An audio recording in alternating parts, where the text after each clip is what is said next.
Now, let us have the pleasure of listening to inaugural address by our Special DG, Rajesh Kumar Kaushalji. Before his inaugural address, I would like to say a few words about him and his works. He graduated from Punjab University, that is Chandigarh, and joined CPWD in the year 1989. He has vast experience in designing of various public structure, buildings for paramilitary, education institutions, etc. One of the few important buildings designed by him is Indra Paryavan Bhavan, that is at New Delhi, that is net zero, which is the headquarters of Ministry of Environmental and Forests. This building is 5-star Griha rated and it is LEED Platinum designed building. He was in foreign assignment as ITEC expert to Ministry of Public Infrastructure, that is Government of Mauritius. And his various publications are, the first one is Handbook of Barrier-Free Accessibility, Handbook of Planning of Various Buildings, Conservation and Audit of Heritage Buildings, Compendium of Norms for Designing Hospitals and Medical Institutions, CPWD Guidelines for Sustainable Habitat. He has given presentation on net zero building to the Secretary General UN. Also, he has given the presentation to Director General UNESCO on the title, Declaring Lutyens Bangalore Zone as Heritage City. His work has been awarded the Best Landscape Design for the Bangalore of former President of India. So with these words, I invite you for your inaugural advent. Very warm afternoon. With tremendous pleasures, I welcome you all on the webinar Azadi ka Amrit Mahotsav, celebrating the commemoration of 75th independence anniversary of our great nation. I extend my hearty welcome to all senior officers from Directorate who have just joined us, and online and offline, and my senior officer from CPWD Chennai. Further, I extend my hearty welcome to all the eminent speakers who are going to give their presentation on this webinar, Azadi ka Amrit Mahotsav. Total 6 speakers will give their presentations. Architect M.M. Vinod Kumar from DD Architects, Kerala. Architects and Associate Professor Shrimati Padma Ramachandran from Reva University, Bangalore. Architect and Associate Professor Shrimati Deepa Lakshmi from Satyabama University, Chennai. Architect Shrimati Saraswati from Southern Region, CPWD. Architect Shri Maheshri Jayaraman, CPWD, Southern Region, Chennai. Senior Architect Shri Ashok Kumar Dhiman from CPWD, Chennai. I extend my profound welcome to the eminent invited private architects and professionals who have gathered here to attend the webinar on Azadi ka Amrit Mahotsav.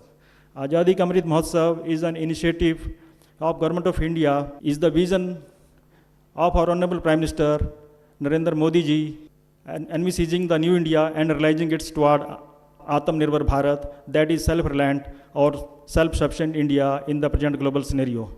Atmanirbhar Bharat by year 2022 is the vision of Honorable Prime Minister of India.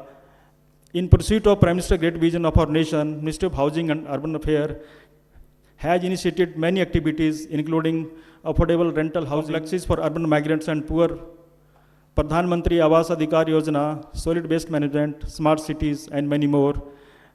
As a part of Azadi ka Amrit Mahotsav celebration and in pursuit of grand vision of India, CPWD under the guidance of respected Shri Durga Shankar Mishra Sir, respected Secretary of Ministry of Housing and Urban Affairs, has taken initiative to identify the architectural marvels of India, leading to the very affable discussion through online and offline webinars for which all have gathered here.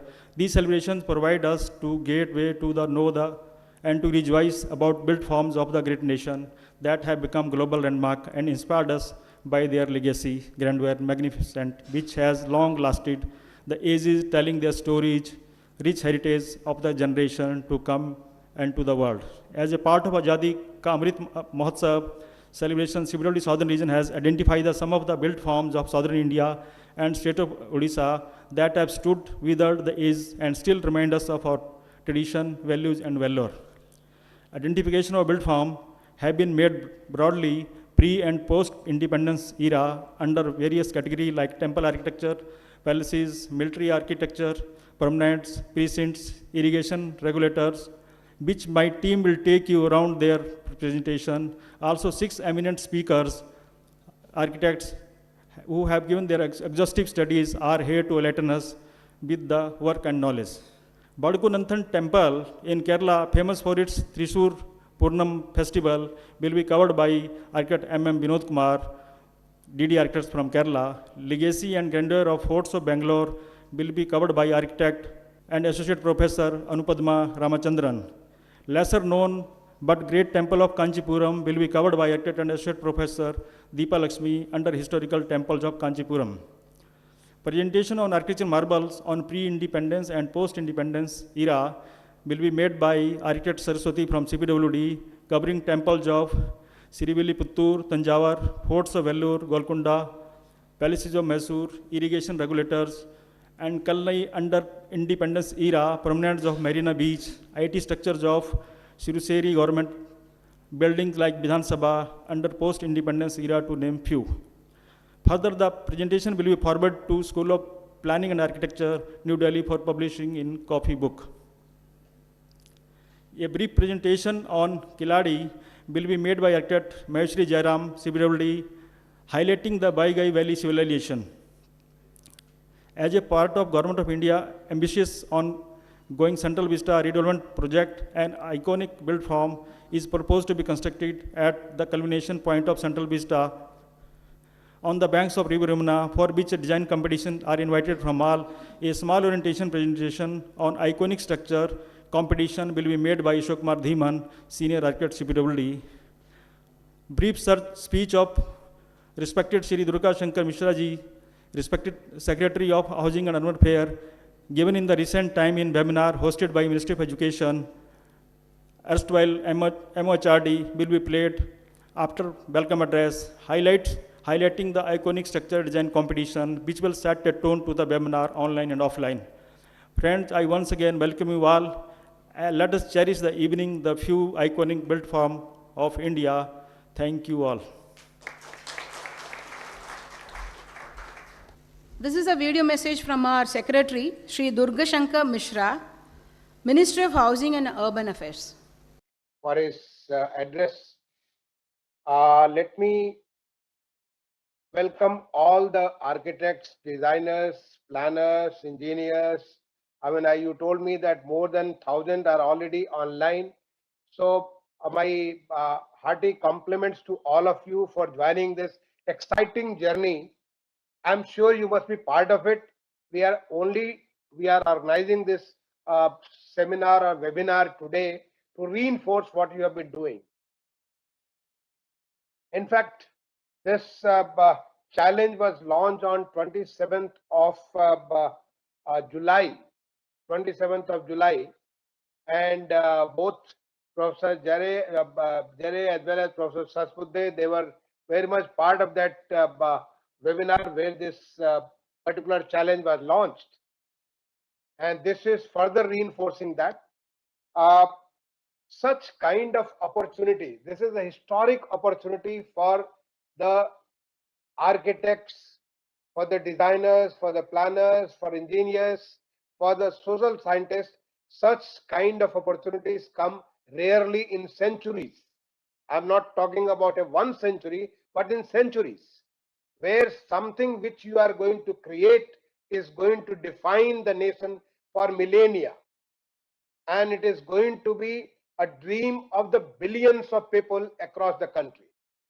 It is going to be a statement by a nation which is inhabited by 135 crore people. That's a huge number. So this is Indian, as an Indian, an iconic tower coming in the 75th year of the Indian independence, when the whole country is celebrating Azadi ka Amrit Mahotsav, which was launched in the month of March at Shivratri Ashram by our Honorable Prime Minister, and it is going to be there till August 2023. You heard him speaking in his address to the nation from the ramparts of Red Fort on the 15th August. the kind of expression he made, what is that which we are going to make when we are going to celebrate the 100th anniversary of the Indian independence. Now here is an opportunity for all of you, creative thinkers, somebody who can think in time in different dimensions, not in 3 dimensions or 4 dimensions, multiple dimensions. What is that which can define, which can represent Indian aspirations of this age, the age which is going to be recognized as the most transformative age after Indian independence. This kind of change, I am witness to this for the last 7 years. I have been additional secretary in the ministry for the 3 years, and after that more than 4 years I have been secretary of the 2 ministries which were merged together and made into the Ministry of Housing and Urban Affairs. For the last 7 years, not only in my ministry, but I can vouch for it across board in all sectors, this kind of transformation has never happened in the last 75 years. And this kind of aspiration has not been there, the kind of, whether it is Indian in India or Indian abroad. Indians in Australia, in America, in Europe or any part of the world, the kind of the feeling of pride, the feeling of something they can do for their nation, that kind of a thing was never there. Now, can that be translated into a iconic tower? Why I am saying so? Because you may be aware, maybe through the news, maybe through the various reports on the electronic and the public media, or through the various discussions, that the capital city of the country, that is the main capital area, which is called the Central Vista, it is transforming in a big way. Like the nation is transforming, the nation's, the place of power where the whole government sits, the central government sits, that is transforming in a big way. It was started with the new parliament building. We have a parliament. Some people ask, I'm not going into those details, but I can say the parliament which was dedicated to the nation in 1927 was never made as a parliament. It was never built as a parliament. It was built for a specific purpose, and the purpose was over once the India got independence. But it was retrofitted, it was remade to serve the purpose of parliament, because we decided, we as a nation, through the Constitution of India, decided to go for a bicameral political system. And that is how things were retrofitted. In fact, 2 more floors were added to this, and that damaged the beauty of the building which was constructed by the Latian and Baker in the year completed in the year 1927. Now is the time when we are celebrating the 75th year. Our Honorable Prime Minister laid foundation of the new Parliament building in December 2020, and I'm very confident being there. I have a great opportunity that I'm instrument in getting this dream of the nation, a parliament of the people's parliament, the citizens' parliament, getting constructed, and I'm quite confident that when we celebrate during the 75th year, the winter session of the parliament is going to be held in the new parliament building, and it is going to be one of the best parliaments across the globe. It will have the facilities of the kind which any other nation would like to aspire. The country has that kind of confidence. We have the people, we have the technology, we have the confidence, we have this, all the wherewithal, including all the material which is going to be used. It is Atmanirbhar Bharat. We are making use of all indigenous things. We are transforming our Central Vista Avenue. I'm sure those who have joined from Delhi, or those who have joined from different parts of the country, or even those who have joined outside the country, because this challenge is open to overseas citizens of India also. So those who have joined even from outside, and if you have visited Delhi, if you have visited Central Vista, where the parliament, where the all the power, the ministries and all those are there, the Rajpath, it may be, it may not have inspired you that much as you think it should be, But now I am confident the way the transformation is going on, the next Republic Day parade, which is an annual phenomenon, which is annually every year Republic Day parade is held on the Central Vista Avenue. It is going to be completely transformed new Central Vista Avenue and something which every citizen of the nation is going to be proud of. It is going to be something which every Indian living in India or living outside, even an overseas citizen of India, will all be proud of the new Central Vista Avenue which is coming up, and this will be there before January 2022. The new parade, Republic Day parade, is going to be there. In fact, with the whole plan of the Central Vista master plan, this is development or the redevelopment is taking place. The whole area, the new, I mean, the whole, all the ministries which are spread across Delhi, even going in NCR, some of our offices are in the NCR, outside Delhi. They are all going to come on the Central Vista, and there is going to be something which Lutyens thought. It is already recorded. The seat of power which will inspire people, which will give the government the kind of efficiency, the synergy where the government can perform. Unfortunately, they were spread across the city. They are all going to be there in the next 4-5 years. We are going to have a monumental museum. Our country, I mean, I heard speak what our professor Anil Sachbudde was speaking. The country has a heritage recorded of more than 5,000 years. It is millennia. I mean, the Indian civilization, nobody knows how old is this civilization is there. And this civilization has got all variety of things. Our museum is only around 30,000 square meters build-up area. We are going to relocate it on the north and south block. All the offices are going to be, going to be placed in the different offices, the beautiful offices which are going to come up. In the north and south block offices, it is going to be 1.5 lakh square meters of the plate on which the new museum is going to come up, and that is where the India will be showcased. So many new things are coming up. I mean, the whole National Center for Art or archives is going to be reworked into a, I mean, this is the maintaining the heritage. It is going to come up in a way that, I mean, that is how the archives should be. I mean, the best archives in the world we are benchmarking. The team is already, our scientists, the social scientists, they are already working on it, how to get the best archives in the world. So when all this transformation is going on, one of the ideas which Lutyens had, which has been recorded in the history, if you see the books, if you see the something which has written at that point of time, they thought of making the Central Vista from the ridge to the river. When I say ridge, it's the Rauli Ridge. The Rauli Ridge starts just behind the Rashtrapati Bhavan, which used to be the Viceroy's residence at that point of time. And the river is the river Jamuna. But unfortunately, they could not realize it.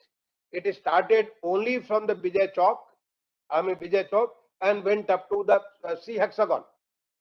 Now we have thought of, we cannot make it in a geometric formation, but definitely starting from the western side, just close to the end of the Rashtrapati Bhavan, there as a arboretum, a national biodiversity arboretum, and on the eastern side, on the western bank of the river Jamuna, right up to there, and there could be, geometrically, this distance will be 6 kilometers rather than 3 kilometers, which is present distance of the Central Vista. It will be expanded to 6 kilometers. On the easternmost side, there is a plan of the New India Garden. The New India Garden is going to represent the new India, an India which is, our Honorable Prime Minister has given it, he has given his vision about the new India, an India which gives opportunity to all its citizens to realize their best without any kind of discrimination based on caste, different caste, creed, gender, different kinds of things, or without being inhibited by the various kinds of things like terrorism, communalism, or being inhabited by, say, clean, neat. This is a very new kind of thing, and already a lot of things have been done. Those who are participating from different parts of India, you'd realize that our cities had never been so clean as they are today. Even the rivers, even the water bodies, things have changed. Yes, I'm not saying that it has reached to the final what we have aspired to be. There is still a distance to go. But the way it has happened, the way it has happened, now there is a way, now there is a confidence that we can really do it. So this New India Garden is going to represent India right from old to the present India and aspirational India. It will have a history, it will have culture, it will have various kinds of things. But there in the New India Garden, I mean, already work has started on a Amrit Biodiversity Park. This Amrit Biodiversity Park is 118 hectares on the two sides of the river Jamuna. The work is already going on.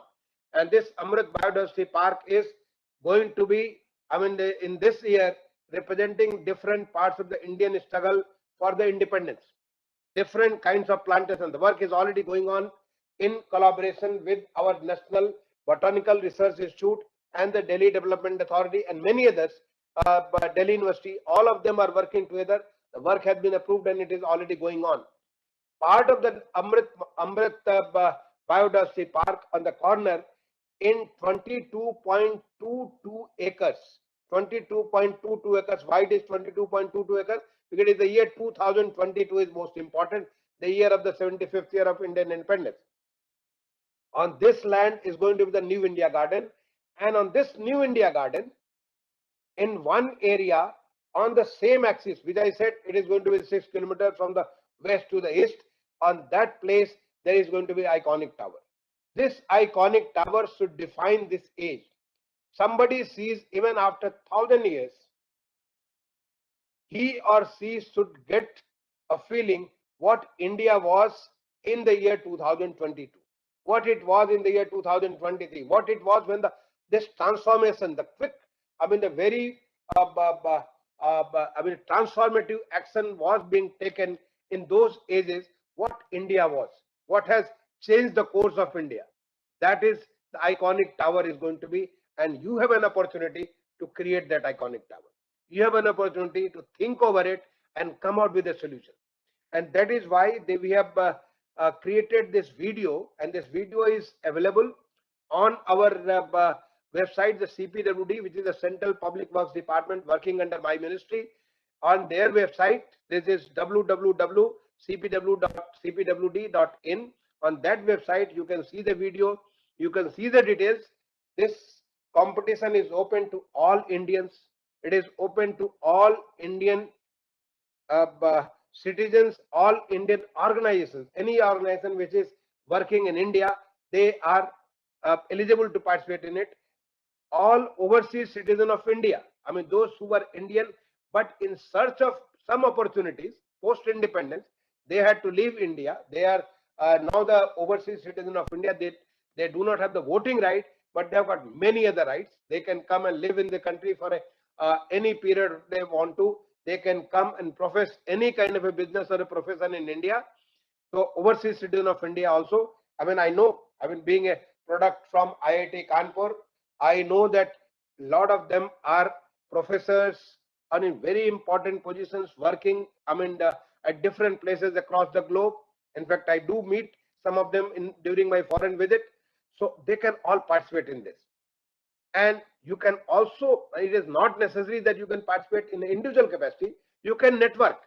Today, in the time of the digital technology, people sitting in Sydney, in Amsterdam, in Johannesburg, in Chicago, and in Delhi, and in Bangalore, 6 or 7 of them together, they can work as if they are sitting in the same room, as if I'm talking to you, we are sitting in the same conference hall. So they can sit together and they can plan, they can replan, they can work on this, and they can come out with a beautiful design which this nation is going to visit in future. What is this design could be? I mean, we have just only narrated few examples. Please don't be guided by or don't be restricted to what we have said, because we already had one challenge. We had earlier launched a challenge in which 126 architects had participated. And I would like to really thank all of them that they gave their best, but somehow we found that none of them, all this 126 of them, is not something which will kind of just, I mean, you get a feeling of a different kind. I mean, is something which is okay. This is what this age represents. They have done their best. I mean, all of them per se. I think all of them, every individual entity which have entries which has come, they all would have got. I mean, applaud by anybody, but we need to work further. We have to take an extra mile. We have to think extra, and that is why I said it is not necessary that you should come individually. In fact, most of the entries were individual there. Now I would like to encourage, and I will request Professor Sasabuddhe, because I don't come in contact with so many of you like this, but Professor Sasabuddhe, yes, as a professor, as a chairman of the AICT, he comes in contact on different forums. You should definitely encourage people to get a network, and in that network, all of you can together come out with something with a very brilliant design, and then the jury may find a difficulty whom to give first, whom to give second. But what is that which will represent that is more important? First, second is not important. What is that which you are going to get is going to be more important. And there, the prizes are 5 lakhs and 1 lakh. The prizes are only, I mean, they are symbolic. The biggest prize is your name is going to be there on the plaque for all the time. Like we remember Latian and Baker, even after 75 years. And they will be remembered even after 100 years. They will be remembered after 500 years. So the architect who has designed this, or the group of architects who have designed this, or the group of organization and the architect, it could be any combination, whatever it could, whatever may work, they are going to remember for time till this iconic tower is going to be there. Now this iconic tower, when you design, well, it is not an artist design. It is not simply you create an art. It is something which will have to be physically there. So please be mindful. You are trying to create an iconic tower which is going to stand next to the river Jamuna, which is flowing, which is a 12 months, all year round. There is a water in it. Water may be less or more, but the water is flowing right there. It is full of sand. So all those conditions, the sandy, what is the soil conditions, what is the wind condition, what is the water condition, all these details are available on the website, because accordingly the whole thing will have to be designed and this will have to be erected. Whatever, whether it's a tower or building or whatever, it is not going to be inhabited. But those constraints are very much there, so you be mindful of it. It will have to be produced, made of some material. It could be steel, it could be titanium, it could be simple brick and mortar, it could be stones, it could be anything. You have to think of it. What is that it will be made of? Just think of it. I mean, I have said Professor Sadbuddhe took this 134 meters is the height which is permissible height, and I'm not asking you to go for 134 meters. You can go for any height, but I would like you to, because when I visit some of the cities, like last my foreign visit official was to Tokyo, and in Tokyo, when I went up to the Tokyo Tower, right at the top of the tower, I could see the whole of the city. Just think of it, if we have this kind of iconic tower next to the river Jamuna, and somebody goes up from there, he should be able to see the central vista which is coming up. He should be able to see the Rashtrapati Bhavan, the new museum, the National Museum as a north block and south block. He should be able to see the new Parliament building. If he is able to see, he can imagine. I mean, the kind of message you are sending, that is something one can go up and experience the whole change in the central vista. They can also experience the changes on the other side of the river, which is I mean, part of Delhi. This our this Commonwealth Games village. There is the Commonwealth Games Akshardham temple. Then it's going to be part of the Ghaziabad, Noida. All this area, the new development, they could see that, and they could see what this country, how this country is changing. So that kind of experience, you go to the city of Paris, you go to the city of the Eiffel Tower, you go to Chicago, you go to uh, any, I mean, such cities, you will find such kind of tower, watchtowers. We do not have anything like this in anywhere in India. If this is going to come up, this will be the first one in India. Whether it is Delhi, Mumbai, Chennai, Calcutta, any part of the country, we do not have this kind of a tower. We can have this kind of a tower. Just think over it.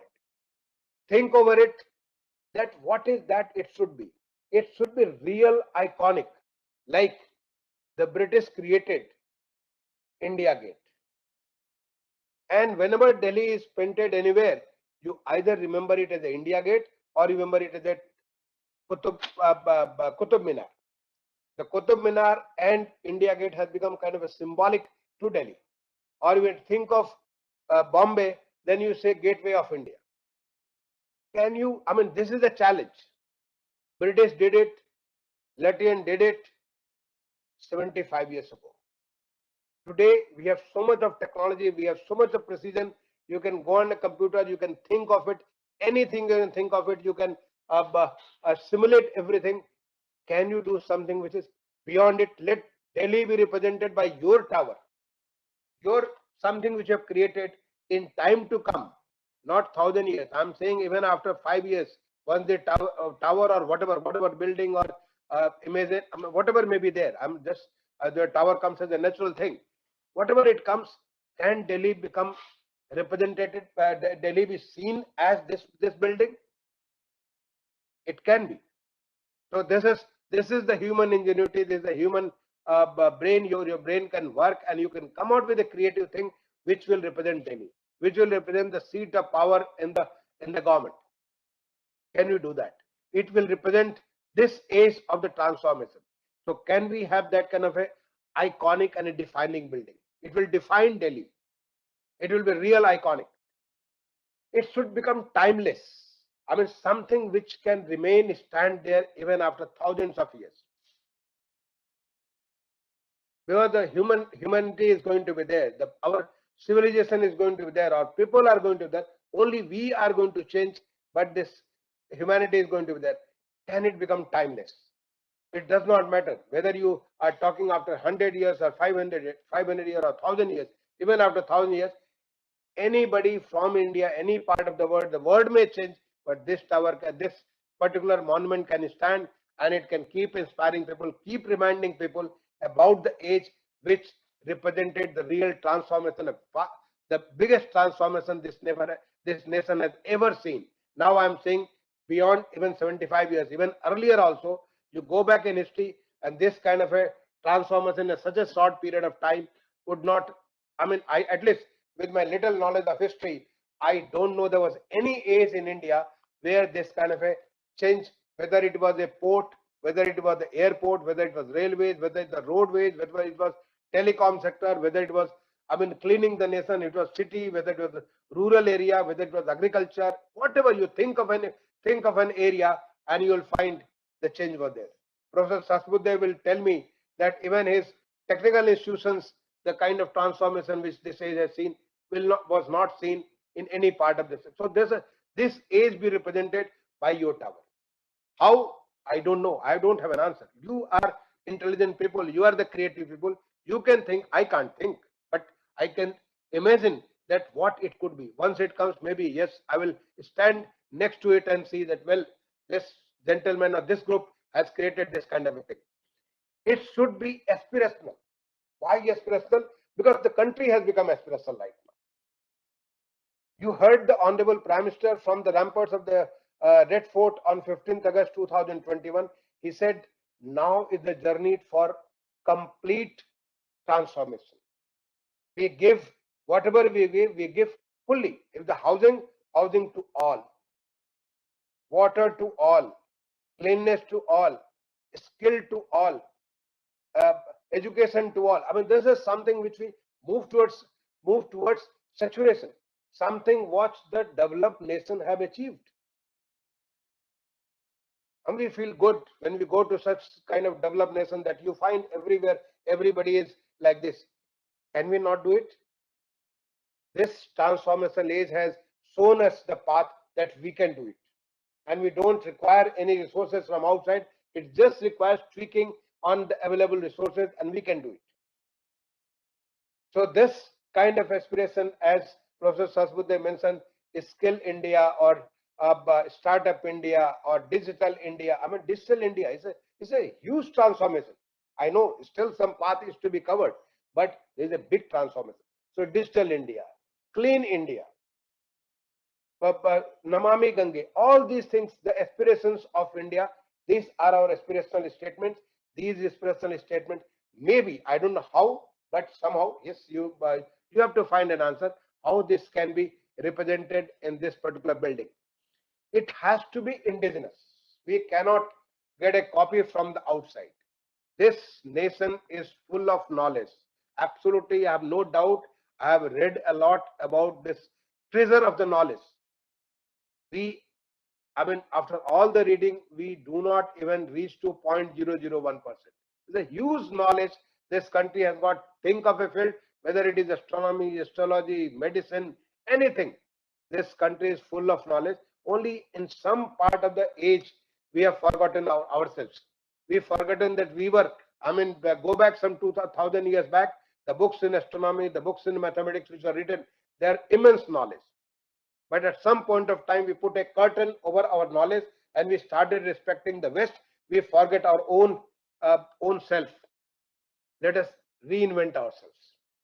Let us reinvent ourselves and make sure that we get Atmanirbhar Bharat. It is the country. We will create this using our own knowledge, our own people. I call OCI because OCIs are, these are the people who went outside only for some higher opportunities, better opportunities, but they are connected to our own country. They are connected, fully connected. They would like to come here and work like a professor, work like any other thing, do business, do commerce, do anything. So they are also part of India. They are Indian by heart. Physically, maybe they're settled in some other place. That is how we created. The Ministry of Home Affairs came out with the concept of overseas citizen of India. It has to be Atmanirbhar Bharat, and it should be commemorative. Commemorative, somehow please try to associate. I will request the words like Honorable Prime Minister says India at 75, the word number 75, or maybe 2022, maybe I mean Azadi Amrit Mahotsav, something which will commemorate, because it has to ring bell into mind that, well, this was created when the country was celebrating its Amrit Mahotsav. How it can be done? As I told you that we have carved out from 118 hectare, which is a huge area. 118 hectare is like more than 1 kilometer square. That much of a Amrit Biodiversity Park is coming up. 118 hectare, it is like 1.18 square kilometers. On that 1.18 square kilometers, we have only carved out 20.22 acres, because it will represent this Amrit Mahotsav, the year 2022. If you can get these numbers 75, 2022 or any other way, well, I mean, I don't know. There are people think out of box and they come out with various things which we don't think. So you may come out with anything so that it is commemorative. Automatically it should ring a bell in anybody's mind that this was done in this transformative age of India. So I will stop here. I'm ready to find any questions, any kind of doubt, but I will advise you, I will request you, I'll urge you, all of you, please don't restrict it to yourself, because creativity is not restricted to any individual. Creativity can come from the group, can come from anywhere. So please pass on the word.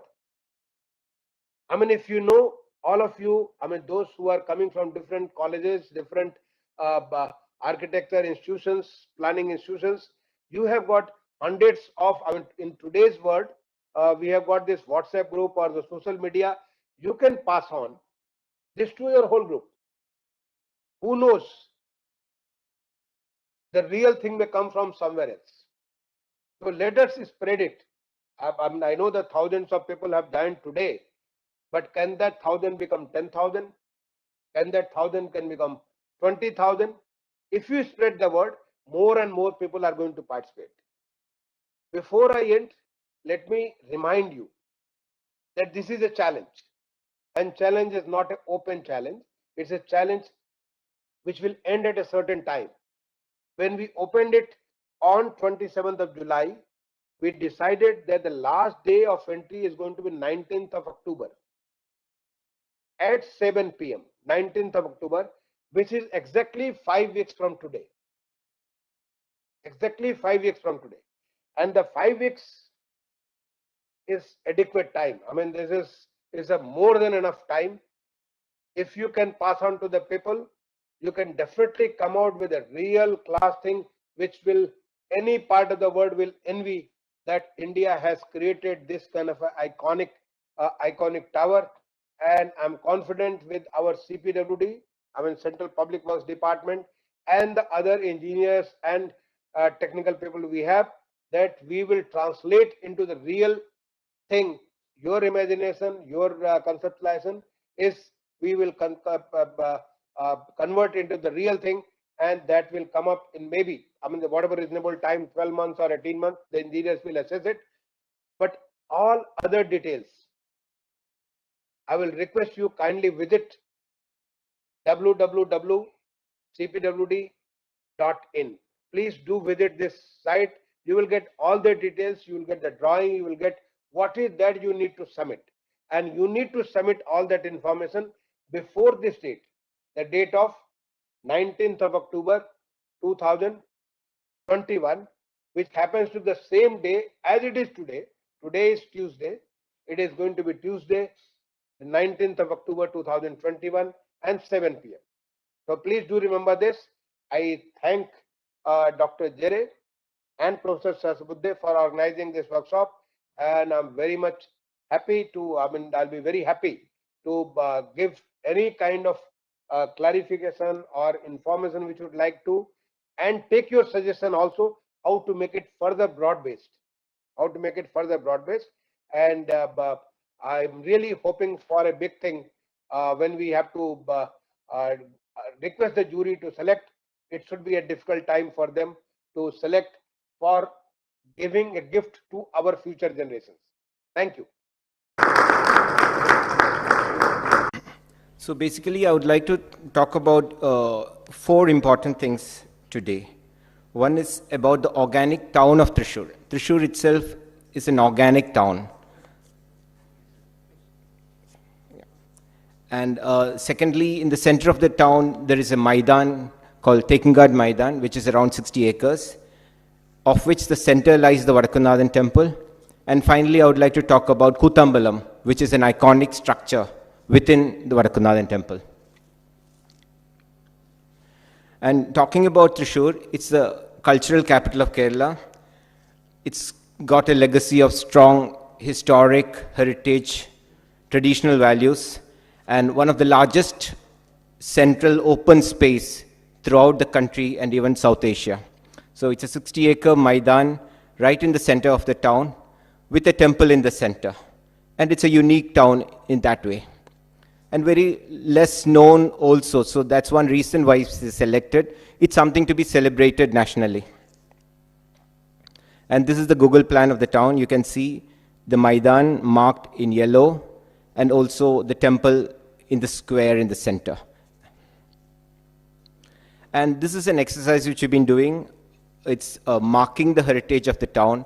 It was a fort earlier, around 200 years back, although we have very less remnants of the fort now.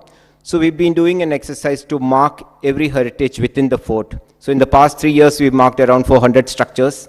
The listing is happening. So it's an ongoing process. So our whole aim is so that this can someday become a UNESCO World Heritage Site. That's our aim. And in the center of the town, as I said earlier, we have this Maidan, Tekungad Maidan, which has around 690 trees. We also parallelly are doing a tree marking or mapping of the landscape within the Maidan. And that exercise is also over, and we are trying to develop the landscape, like an indigenous landscape of the country. We have sacred trees, we have historic trees. So it's like a historic landscape in the center of the town, which we are trying to develop. And this is the tree mapping which we have done. So we could find around 661 trees with 93 species. of which around 46 medicinal trees, 38 exotic trees, and around 26 ornamental trees. So I think India as a country has a great plant heritage also, a heritage of Ayurveda where our landscape integrates with the structure. And this, we enter the temple. Here we have the Kutambalam, the west entrance, and the Goshala Krishnan shrine. And another thing is, like, last 20 years we've been working on the restoration of this temple, for which in 2016 we got the UNESCO Asia Pacific Prize for Excellence. And it's been a process for the past 20 plus years. It's an ASI protected monument. And 2016 we got the UNESCO prize. And still we are doing the maintenance of the structure. It's still happening, it's still going on. And it's a living temple. Talking of restoration of Indian temples, I would like to say it's not exactly like Western conservation process. It's called Jirnodharana, where we consider the temple as a living being. So every ritual, like whatever we do to a human being, it's taken or it's done for a temple. So the entire process is very different, and we followed each and every step of it while restoring this structure. And this is an archival image, some 200 years back, of the temple. And this is the southern Gopuram, where the famed Puram festival, Kodamatam, happens. And this is the Puram festival. I'm sure some of you would have seen the festival. If not, please do come. And it's one of its kind of event in Kerala or even the world, where we have lakhs of people and a lot of elephants. And it happens within the temple or in the Maidan, what I said earlier. So it's like a cultural landscape. It has a spiritual value, it has a cultural value, it has a historic value. And this is a timeline. If we talk about Vadakunathan and Thrissur, it has more than 1,000 years of history. It has Buddhist, Jain antiquities, and then it is connected to Adi Shankara from the 7th or 8th century. And the structure today, what we see, it's more than 1,000 years old. We have inscriptions out there. And we had a king called Shaktan Thamburan in 17th, 18th century, who modernized the town, who cut the trees, a bit of trees, and developed the town also into a commercial center. So Thrissur, which was just a spiritual town till then, also became an important commercial space or a commercial town in Kerala. So it is one of the important commercial towns in Kerala today. And it's again a living temple. I think that's again something which is very different in India. Most of our temples are living temples. It's not just an architect or an archaeological piece where people will go and visit. It's a living heritage. And this is a view from the top of the entire Maidan. You can see it's a green space. It's a space which is a biodiverse space right in the heart of a city, which is very rare, and we feel it's to be protected. It's to be protected. It is worth of a UNESCO nomination. That's what we feel. And this is a plan of the temple. And again, if you see the temple, it's right from the compound wall till the deity, we have layers. So the whole Indian temple is based on this layering. It's also called Pancha Prakara. Right from the compound wall, we have the next layer, and finally you reach the deity. And even while doing restoration works, we have to follow these systems. Maybe, so that's a whole ritualistic elements which we follow while doing the restoration works, which is based on this Pancha Prakara system, or layering within the temple complex. And this is within the temple. It's like a walkway where people do come, take a walk, and automatically you get inspired by the atmosphere there. And this is artworks within the temple. One is a pranala, which draws water or takes out the water from the Srikovil. And second is bracket figures. That's again something which is very special about Indian architecture. Although this is practical details, it's also an artwork. So our craftsmen or our sthapatis were architects, they were engineers, they were craftsmen, they were everything together. So they just didn't make a structural detail just for the structural purpose. They also added a bit of art to it, a bit of sculpture to it. I think that's the whole importance of Indian architecture. Also a lot of sacredness to it. And this is within the Namaskar Mandap in front of the Shri Kovil. We have the Namaskar Mandaps, and we have these, again, small sculptures. So while doing the restoration works, we had to mark each and every sculpture, take it out, restore the structure, put it back in the same system. And this is when the Shivratri Festival happens. We have around 10,000 lamps around the temple, and each of the lamp is lit up. And it creates a beautiful atmosphere, right from 6 p.m. to around 9 p.m., 3 hours, the entire space is lit up with these small lamps. And this is the walkway around.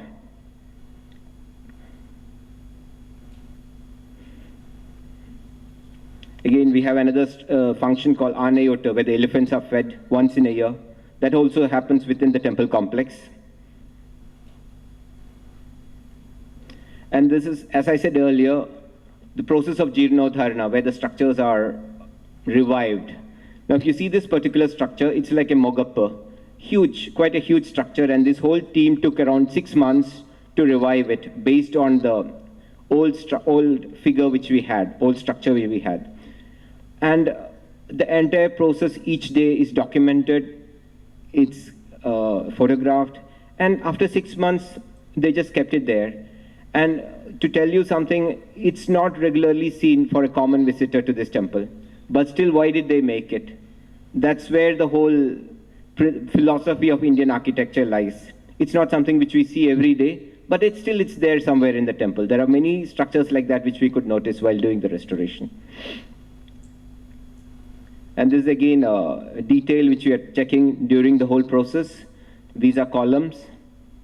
And again, to talk about something, many details like this coloring of the columns, we don't have many people today who can do the work. Like the technique is almost not there. You know, we could get carpenters, and everything, the whole restoration work is organic. We've used lime, we've used copper, we haven't touched cement. It's stone, copper, so every process is 100% organic. There is nothing cement, no nails are used. So I think that's again something which, so it helps to preserve the energy of the spaces within. And there are a lot of things which we still can revive, like these painting techniques for the column, for which I'm sure government should do something as part of this whole process to revive our own heritage and craft. And these are the different structures which are revived. This is Goshala Krishna, before and after. Simhodharan shrine, before and after. So we have revived all the structures outside to in the temple complex. And this is a process of work. You can see the copper shoes, the stone work, the copper tiling, the whole process where craftsmen are also the decision makers. And this is a Kutambalam. Kutambalams are theatre spaces within Kerala where we have performances of Kutha and Kodiyatam. And architecturally, it's like a marvel. It's an iconic structure. Especially because for the kind of performance within, like Kodiyatam and Kotha, it offers a perfect lighting, it offers a perfect ambience for the performance with a single lamp lit in front. And it doesn't give, it's great with respect to lighting and also with respect to acoustics. A lot of research has been happening in this regard. Without any mic or anything, every audience or each of the audience can listen very, very clearly. So it is still to be researched. Why I'm also showing this is because this particular structure still needs revival in Vadakkunnathan. The rest, every other structure has been revived. So this structure still needs some work to be done. And we hope some work can happen here. Because right now we have the craftsmen, and it's something to be done now. And it's one of the iconic structures in Kerala. And this is the elevation. And this particular structure, although it's around 400 years old, was rebuilt around 150 years back, it's believed, after a fire. And again, there are so many stories that the person who did the revival, or the main Sthapati who did it, there was no drawing, nothing. The entire calculation was in his mind. There is a story that he was just lying there for one day within the structure. And when someone asked him, he said, everything is within the mind, so you can just pull it down and I'll rebuild it. So India is again full of stories of such great sthapatis and people which we had from the past. The roof is copper. Yeah, when you explain the roof form, it's copper over wooden boarding. And these are the performances inside. This is Chakyar Kota. It's like a refined monologue where the performer narrates basically from Ramayana, Mahabharata, and from the Puran. And behind what you see is the instrument called Mirava. It's a sacred instrument seen in Kerala. And this is Kodiyattam. Kodiyattam is officially recognized by UNESCO as a masterpiece of oral and intangible heritage of humanity. And this is the drawing for the structure. This particular roof is called scissor roof. In Malayalam, it's called Valakkanni. And it's very complex and it's very sturdy also. If you see about Kerala, if you talk about Kerala temples, many of the structures would be in bad condition, but still it doesn't fall down or it doesn't fail. It's because of the speciality of the structure. I think as engineers, you all would be knowing the entire interlocking system of wooden roof is really interesting. And that's why this roof is really sturdy. It's the same in the case with Kotambalam. Although the structure needs repair, it's still standing, it's still sturdy.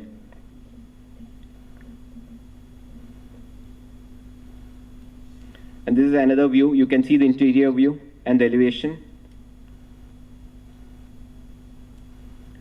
This is a stage from which the performance happened. And it's real. And right now, the performance is happening for around 40 days. It'll end up around the Puja festival. Yes, thank you. I hope you all enjoyed the presentation. And we hope we could revive and bring Thrissur to the forefront and make it a UNESCO site. Thank you, sir. Thanks for the opportunity. So the next presenter would be architect and Professor Padma Ramachandran. Now, she will be presenting the forts of Bangalore and iconic features of Badami Caves. Over to ma'am. I would like to thank CPWD for the opportunity given here. And it's a very well organized program to speak about heritage and to register our heritage structures and many other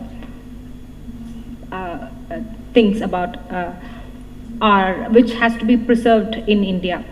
So I'm Padma Ramachandran. I would like to present about forts of Bangalore. So forts of Bangalore, initially when we think about Bangalore, we will all think about IT hub, Silicon Valley of India, and we see all multi-storied buildings with all glasses and stuff. Initially when we see the post-independence structure, Vidhan Sauda would be the iconic structure in Bangalore. But when we started thinking about what would be the ethnicity of Bangalore or what would be the heritage of Bangalore, then we started a little bit exploring about Bangalore. In that pursuit, we have read a lot about Bangalore to find what were the dynasties which ruled the land of Bangalore and how it moved on. So the timeline speaks about it. And I would like to explain about what was Bangalore initially, about Bangalore Fort, and the forerunner of Bangalore Fort, the ancestral fort is Devanali Fort, and then came the Bangalore Fort, and also the other forts which are in despair, which will be the evidence for the old Bangalore. So timeline, when we see the land, Bangalore is ruled by Western Ganga dynasty, Chalukyan dynasty, Rashtrakutas, and the earliest evidence was from the inscription, which was dated to 900 AD. And Begu temple is a standing example for its existence from 900 AD. And we have different influences of reign of Chola, Vijayanagara kingdom, and then came the Mysore kingdom. And we all know about Palace of Mysore very well. But the other forts in Bangalore are not the living fort, or it doesn't have a palace. These forts are artillery or the army base for the Mysore kingdom. So it just came up like that. So during early 16th century or later 16th century came the Bangalore Fort.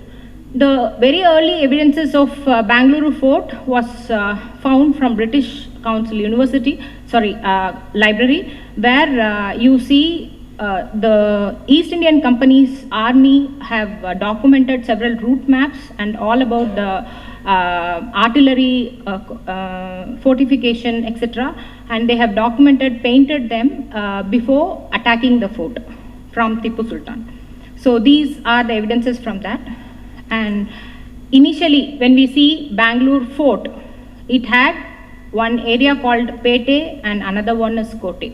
So these two are the things where Pete is for all common man and Kote is the artillery or the military base. So initially Kempegowda in late 16th century has created this fort together, Pete and Kote together in mud, as a mud fort. Later, when it was conquered by Hyder Ali in late 18th century, he had made the artillery little more powerful, and then he fortified it with a stone structure.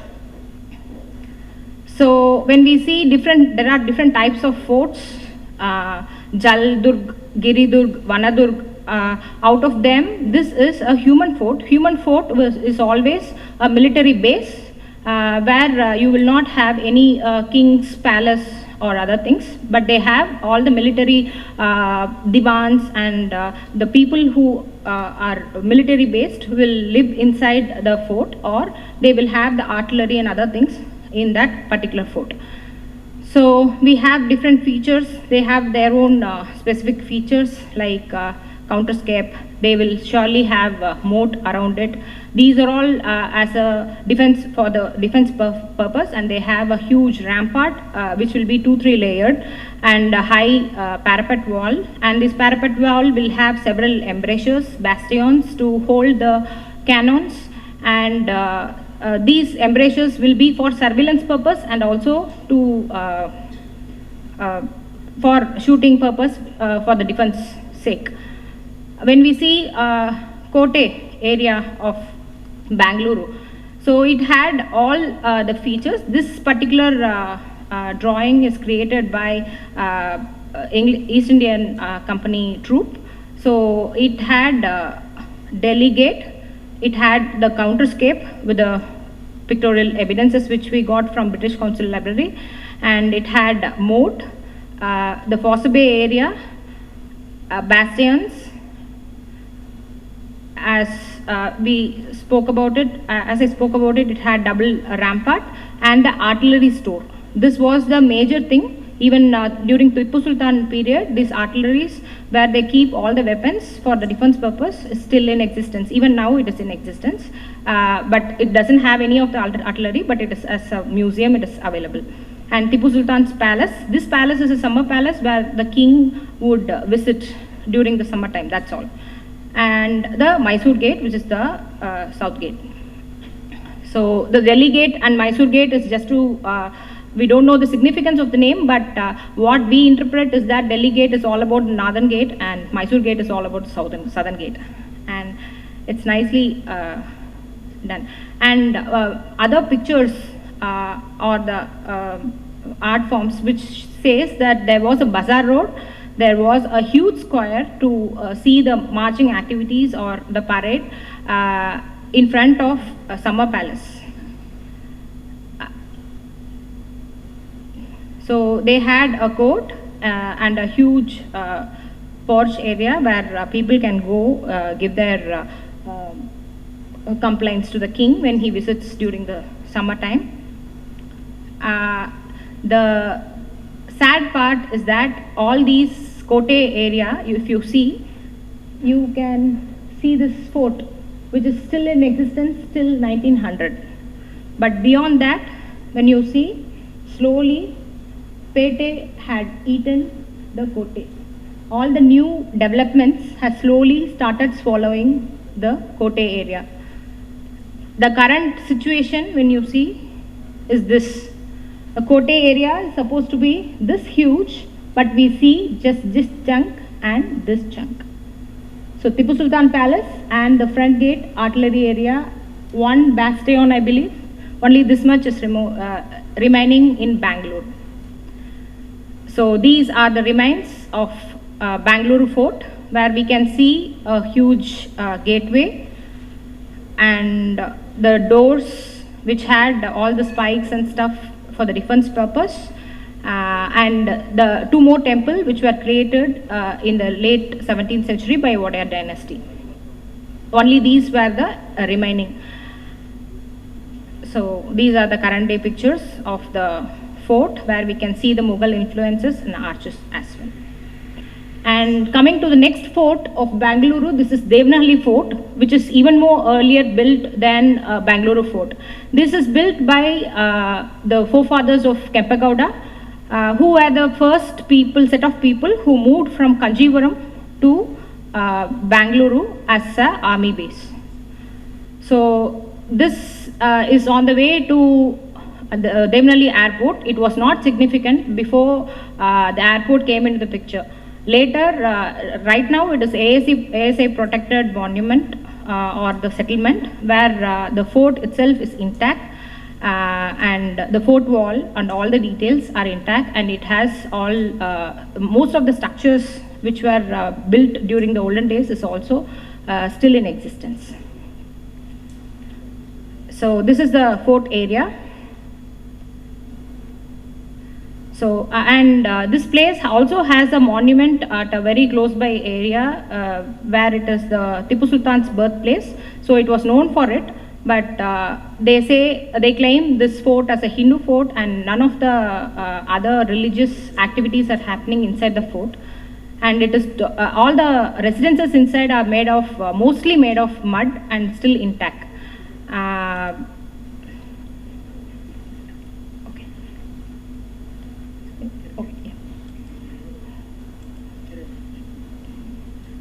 Okay, they do have a traditional Kalyani there next to it. And when we see the story or history of Devanali Fort, initially a family of refugees came from Kanjivaram and then settled in a place nearby to Devanali. He had an idea of, with the leadership of Rana Bairagoda, and he had the idea of creating a settlement, which he failed, he couldn't do it. But later his son, Mallabhaira Gowda, he had created different settlements around Bangalore, which is right now rural Bangalore, Devanahalli, Chikkabellapur and Dottabellapur. And he was the one during Vijayanagara kingdom. He had built this fort in 1501 AD and at Devanadodi, which was initially called, and right now it is called as Devanahalli. And in 1747 it was passed on to Wadaya dynasty. And then it had gone to Hyder Ali and Tipu Sultan, and Tipu Sultan tried to rename it as Yusufabad, and which was not popular.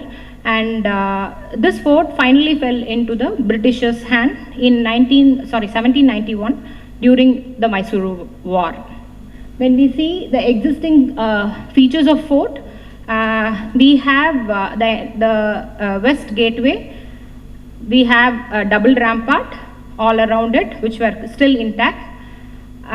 They have different casement niches. These niches generally they used to store the weapons, or even the soldiers used to go hide inside, and they have a embrasure or loopholes inside for the surveillance purpose or for the guns to attack during the for the sake of attack during the for the defensive purpose. And these embrasures are quite new. In the other forts, or whenever we have read about the literatures, we found it a single hole or something like that. Here we see 3 loopholes. I don't know whether it is only for the surveillance purpose or for holding multiple guns at one shot. And we can also see the eastern gate, which is totally ruined, which reveals the material aspects of the fortification. And when we see the temples inside the fort, we have a very old Venugopala Swami temple and the temple car shed. Otherwise, all other newly created temple we can see, which is Mariamma temple and Raghavendra Mutt. when we see the house typologies, they have only 1 or 2 G+1 houses, which were Paka houses. Otherwise, all the houses were only ground floor houses with a stone slab on top. They were still stone slabbed houses. They haven't been renovated, or they haven't done any kind of a conservation for these houses. And this house is said to be Divan's house. That's why it is G+1 house. All the other houses are in ground floor. Those were all dedicated for soldiers. So this is another house. Maybe it is added in the later period of time. And they do have some Agraharam type of house. This typical kind of Agraharam house, which has a courtyard in the front, and the house behind, and a well in the front courtyard, is a typical Karnataka style house, which we can see in Badami settlements also. So this kind of houses were also found around the Agraharam area, around the Venugopala Swami temple, and there are few other ruined houses were also found. When we see the material and the vernacular elements, they still have the stone roof slab with all the layers found, because it's all very old and they don't have money to conserve it or to renovate it. And the very indigenous thing, what we can see there is that the bamboo ceiling which they have used in all the old houses, they have used bamboo ceiling, which is really peculiar to see in this particular settlement. And few of the architects in Bangalore are trying to revive and then to find some kind of, they are creating awareness to use this in current day buildings as well. And the traditional kitchen Jaglikatte, which is otherwise called Thinna in Tamil. So these are the special features of the house typology which we have seen. And there is one more colonial style fashioned house which we found beyond the fort, beyond the east gate. And the west gate has all its arched gateway with all the Mughal influences on it, and the rampart wall which is ruined, which shows that it was built with stone masonry to some extent, and it has brick parapet on top of it. And the gateway has partially stone built, and it is partially brick built, maybe the later addition during the Mughal time also. I'm not sure about that. And they had an escape route as well. So this is all about the very early Devanali Fort and then Bangalore Fort. But we do have other forts which speak about the heritage of Bangalore, but they are in despair. On the way in the north, we have another fort on the way to the airport, which is Chikkajala Fort. And in the southern Bangalore, we have Begur Fort, where that Beguru temple from 900 AD is existing, and Betadasanapura Fort is also in existence. So these were all published in magazines to create awareness that these were all in existence, and none of them are documented. This Chikkajala Fort is slowly eaten away by the highway infrastructure development work. So it was of no significance right now. We just have only this much existing here. So this is a timeline of how it is slowly eaten away, and we have only this much remaining there. And they have very nice temple and very nice Hindu architectural highlighted Kalyani and a mandapam around it. But it is all gone now, swallowed. Remaining, we are documenting them. So this is another fort, Beguru Fort. It's 1.4 kilometer circular fort, which has a temple right now, but none of the fortification or nothing is available. Only the gateway and the Beguru temple stands there for its existence. And this is Betadasanapura Fort, which is a temple fort, which has a temple inside and few antique structures and a gateway, and it is a very small, and it is developed during Wadiyar period, later time, and it is not of that heritage like Begur Fort or Chikkajala Fort. So it is, we as architects should document at least these things and then keep it as evidence of our own cities. We will have such structures not only for Bangalore, for everywhere in India.